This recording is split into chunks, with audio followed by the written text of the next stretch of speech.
এর বাতাসা দিয়ে গোবিন্দভোগ চালের পায়েস, এই ছিল আজ আমাদের মামা ভাগ্নার রান্নাঘরের।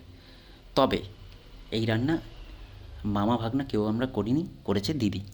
শুরুতেই গ্যাস জ্বালিয়ে হাঁড়ির মধ্যে 1 লিটার দুধ ছেড়ে দেওয়া হলো, দিয়ে দেওয়া হলো তেজপাতা ও এলাচের মুখটা ফাটিয়ে।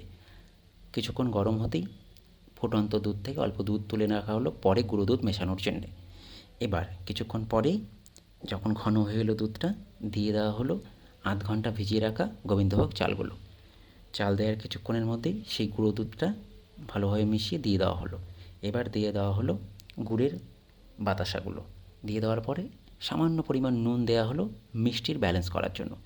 এভাবেই কিছুক্ষণ ধরে নেড়ে নেড়ে পায়েসটা যাতে লেগে না যায় রান্না করা হচ্ছিল।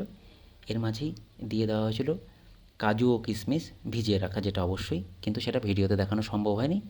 যখন সব কিছু ভালোভাবে হয়ে গেল পায়েস, আমরা নামিয়ে নিলাম, তারপরে সবাই মিলে খেয়ে নিলাম। এই হলো গুড়ের বাতাসা দিয়ে গোবিন্দভোগ চালের পায়েস।